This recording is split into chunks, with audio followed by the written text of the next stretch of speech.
mesure. Je voudrais d'abord remercier l'agence Primes qui a organisé ce sommet, le Dakar Sport Summit. D'abord pour l'initiative d'organiser un tel sommet au Sénégal, mais aussi pour m'avoir associé à l'ouverture de ce sommet-là et aux travaux en me demandant d'introduire la thématique retenue qui est bien entendu le développement de l'entrepreneuriat sportif comme moteur de l'économie dans nos pays en Afrique. Je pense que c'est un thème qui vient à l'heure, qui est important parce qu'on le sait, l'Afrique traîne par rapport aux autres continents dans ce domaine-là. Dans beaucoup de pays dans le monde, et particulièrement en Europe, mais aujourd'hui on le voit de plus en plus en Asie et en Amérique du Sud, le sport est un vecteur de développement économique, aussi bien pour ces continents-là que pour les pays auxquels on s'adonne au sport.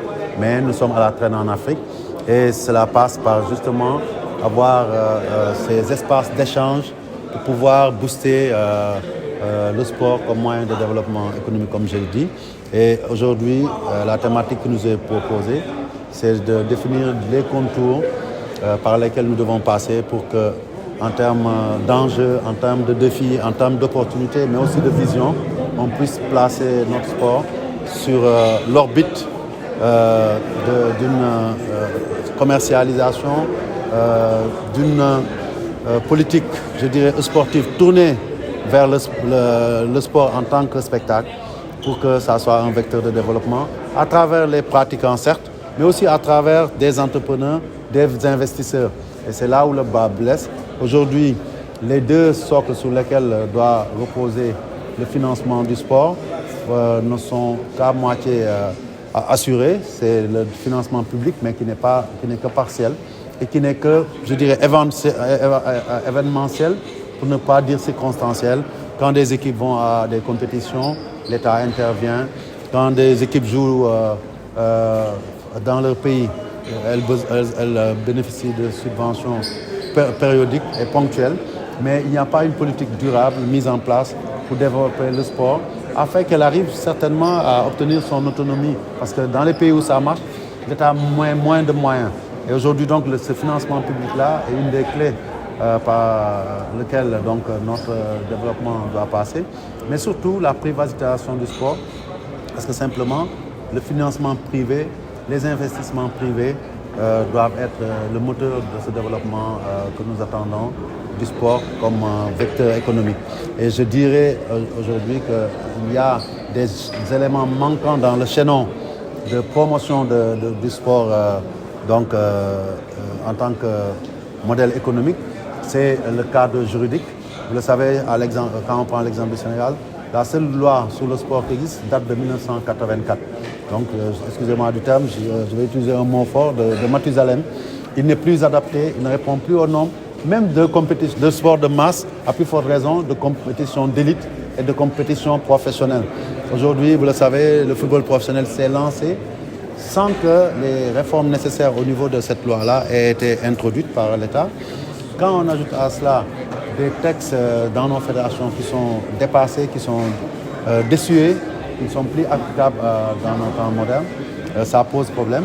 Toujours dans ce cadre juridique, on sait aussi que même si nous décidons de nous lancer dans la professionnalisation du sport, nous avons besoin d'un encadrement juridique, de garde-fous pour que les sports ne soient pas des voyants dénaturés ou ne servent pas des intérêts qui ne sont pas des intérêts recommandables. Donc il y a tout un cadre à mettre en place, une régulation à mettre en place qui viendra certes de manière verticale à travers l'État, mais aussi de manière endogène à travers l'autorégulation que chaque fédération, chaque structure associative de sport comme les comités olympiques devront mettre en place, non seulement pour protéger les acteurs, mais aussi pour protéger les investisseurs, mais protéger ce qui est le plus important, c'est l'ordre public, c'est-à-dire, on le sait, la morale dans le sport, la lutte contre la corruption, le dopage, tout ça doit être verrouillé.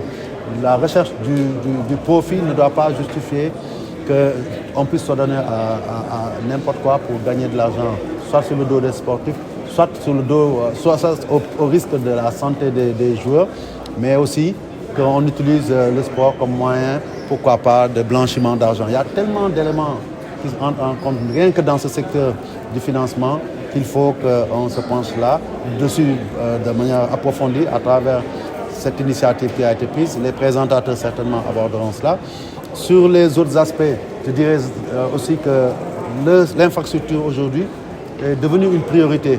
Certes, l'État a enclenché la démarche. Nous avons aujourd'hui une bonne dynamique de l'État à côté de certaines fédérations pour mettre en place le dispositif en infrastructure pour pouvoir accueillir des événements parce que qui dit économie du sport dit sport-spectacle et il est nécessaire qu'on puisse développer cela.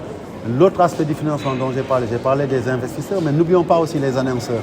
Si nous ne proposons pas un spectacle digne du nom, je dirais même pour parler économie, un produit vendable, aucun annonceur ne viendra investir dans le sport. Et aujourd'hui, c'est un vrai problème au Sénégal et en Afrique.